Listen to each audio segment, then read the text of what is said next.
Bonjour à tous et bienvenue dans cette nouvelle vidéo de l'original. Alors je vais commencer cette vidéo en vous souhaitant à tous une excellente année 2016 et j'espère de tout cœur que cette année vous apportera tout ce dont vous souhaitez. Pour ma part, j'ai décidé de la commencer avec plein de bonnes résolutions. Genre avoir 10 000 abonnés, faire plus de sport, arrêter la bière...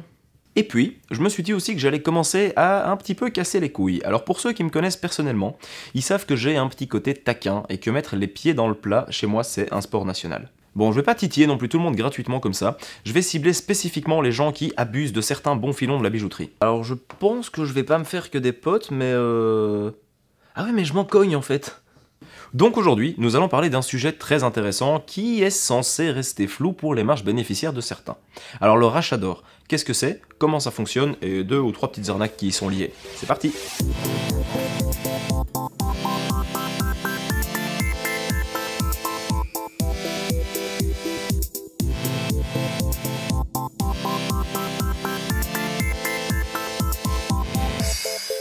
Alors tout d'abord, vous avez déjà probablement tous reçu dans votre boîte aux lettres une publicité vous proposant de vous racheter votre vieil or ou vos anciens bijoux. Que ce soit une boutique qui a pignon sur rue, que ce soit dans une salle qui est louée pour l'occasion, vous avez peut-être même déjà vu à la télévision des publicités qui vous proposent de racheter votre or par courrier. Ou alors, certaines boutiques vous proposent carrément de reprendre vos anciens bijoux pour vous acheter un nouveau. Enfin bref, tout ça pour dire que vous vous êtes déjà probablement retrouvé face à de la pub pour du rachat de métal. Alors, comme j'ai déjà dit dans plusieurs de mes vidéos, l'or ne s'utilise jamais pur car il est bien trop malléable.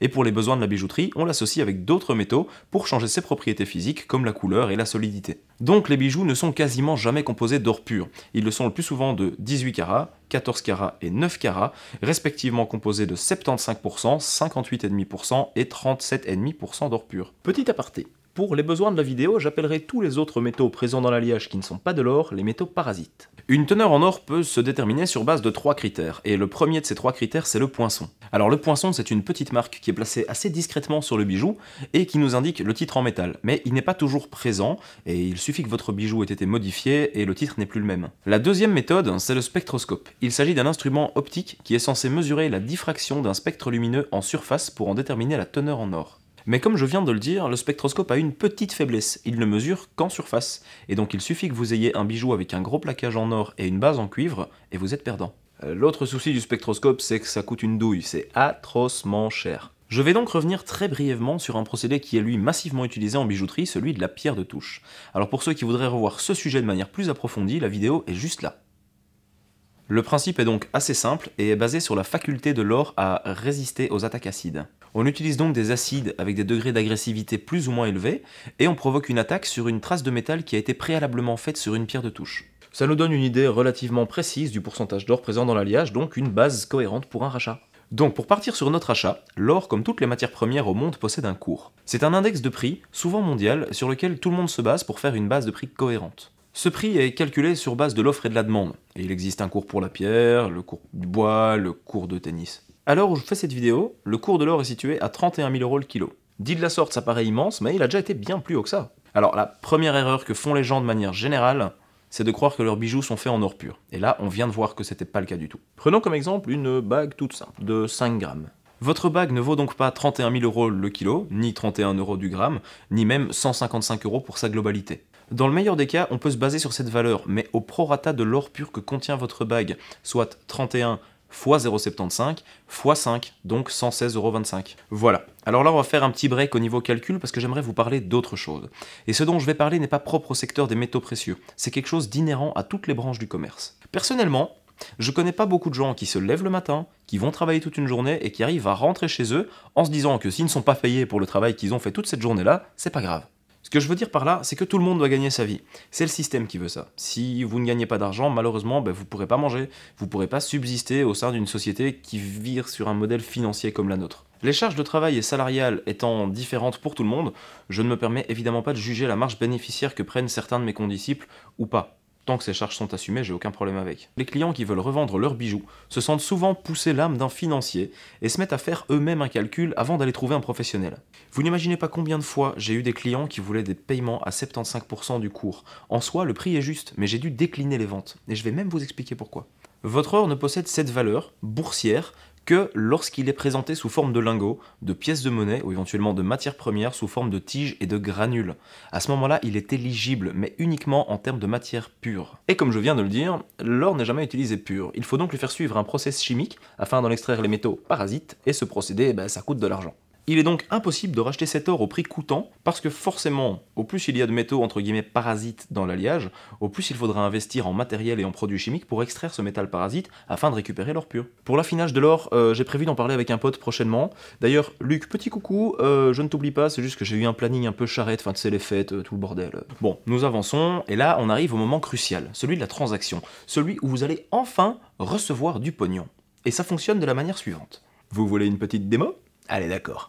Vous allez chez un commerçant en bijouterie ou dans un guichet de rachat d'or. Cette personne va analyser votre lot, retirer ce qui est mauvais, séparer les titres, peser les métaux en fonction des titres et vous faire un prix séparément. Le prix sera forcément calculé en déduisant les charges, et la personne vous remettra une offre et votre argent si tout est en ordre. Dans certains cas, il est possible que certains éléments viennent influencer votre transaction. Il peut arriver que certains bijoux soient remplis, pour les alourdir ou les rendre plus solides. Alors c'est monnaie courante avec les boutons de manchette ou ce type de bracelet qu'on appelle les bracelets esclaves.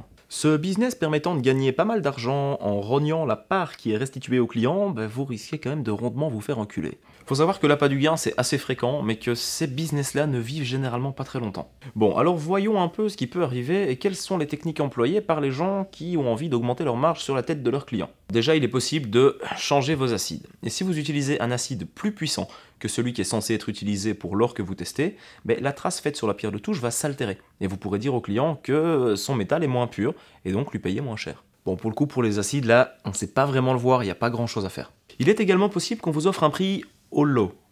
Alors, grosso modo, le professionnel va regarder votre lot de bijoux et va vous offrir un prix sans peser, sans tester. Il faut savoir qu'après avoir travaillé dans le secteur pendant un moment, ça devient assez facile d'estimer les prix des bijoux et qu'on peut vous offrir un prix tout rond et tout joli, par exemple de 1000 € sur un lot qui valait probablement plus. Ouais, mais vous n'êtes pas malin non plus, demandez un détail aussi de ce qu'on vous achète. Un autre type de fonctionnement assez fréquent est la déduction de poids, généralement liée aux pierres présentes sur un bijou. Vous avez une pierre qui est sur une bague, et on va vous amputer la moitié du poids de la bague sur simple estimation du poids de la pierre qui a été, bien sûr, volontairement tronquée. Au pire, vous demandez au gars, il a probablement une cisaille qui doit traîner quelque part, vous éclatez tout, vous virez toutes les pierres et plus de problème. Un autre procédé possible, et probablement celui qui m'horripile le plus parce qu'il torpille simplement le marché, c'est celui où un professionnel prétend qu'il achète plus cher que le cours les bijoux, via des pubs sur internet ou via ses réponses téléphoniques. Par exemple, en ce moment vous pouvez trouver des sites internet qui vous promettent 35 € du gramme pour vos vieux bijoux. Alors vous vous rendez sur place et vous êtes persuadé d'avoir obtenu ce prix. Le souci, c'est que vous ne connaissiez pas le poids exact de votre lot, et que le vendeur a volontairement omis le fait de vous mettre le prix au gramme réel. Donc le prix de 35 € du gramme est justifié par le simple fait que l'acheteur en question va compter plus de charges et va l'adapter au prorata du pourcentage d'or présent dans l'alliage. Mais techniquement, c'est pas le cas. Dans le concept, on peut pas vraiment vous reprocher ce genre de choses, mais pour les autres personnes qui sont dans le même secteur, c'est d'un casse-couille, mais vous avez pas idée. Et la dernière technique consiste à vous payer un très beau bijou, beaucoup plus cher au gramme. Imaginons que vous ayez une bague de 2 grammes. Je vous en offre 100 € du gramme. C'est juste immense. Mais ce que vous ne saviez pas, c'est que sur cette bague de 2 grammes, il y avait un diamant d'1 carat qui à lui tout seul valait 3000 €. Et donc, le prix au gramme ne vise pas directement votre métal, mais plutôt le diamant qui est dessus. Bon, une fois de plus, pour le coup, c'est moyen honnête quand même. Bon alors, je veux pas vous rendre complètement parano non plus. Certes, il y a des mauvais côtés à ce métier, mais ça reste avant tout quelque chose de passionnant et qui est rempli de gens honnêtes. Et je suis pas là non plus pour vous dire que je suis le seul gars honnête qui fait ce métier. La plupart des commerçants en bijouterie sont des gens parfaitement réglo qui vont vous acheter vos bijoux le plus honnêtement du monde. Et alors, une dernière petite chose que je voudrais vous dire avant que le débat ne se soulève de lui-même. La chaîne et les vidéos ne proposent pas de lien vers mes sites de vente et c'est totalement volontaire. Je ne fais et je ne ferai pas de publicité pour mon entreprise. Ce que je fais ici, c'est juste pour le plaisir de m'amuser et pour transmettre l'amour de mon métier. Certes, la toute première vidéo était destinée à présenter mon atelier, mais les autres et toutes celles qui suivront n'ont pas pour vocation d'être lucratives, juste informatives. Je n'ai pas encore eu de remarques ou de commentaires vis-à-vis de ça, mais c'était important pour moi de vous faire passer le message, tout simplement. Voilà, nous sommes arrivés à la fin de cette vidéo. Vous aurez probablement remarqué que celle-ci a été beaucoup plus longue que les autres, et c'est lié à une raison bien particulière. Alors, Simon et moi avons pas mal de projets par rapport à la chaîne, donc on a mis le paquet sur cet épisode-ci pour une raison toute simple, c'est que la semaine prochaine, il n'y aura pas d'épisode. On va sauter une semaine exceptionnellement. Mais dans 15 jours, on prend le rythme normal, une vidéo par semaine. Et alors j'en profite pour vous dire qu'une vidéo sur 4 sera une vidéo surprise. Il y aura des collaborations de prévues, il est possible que vous me voyiez travailler en time-lapse en train de réaliser des bijoux de jeux vidéo ou du monde fantastique. Enfin vous verrez, il y aura pas mal de trucs sympas. Procédure classique, si vous avez kiffé ce que vous venez de voir, le petit pouce vert, un petit commentaire, le partage. À dans 15 jours. Vous allez me manquer. Ciao.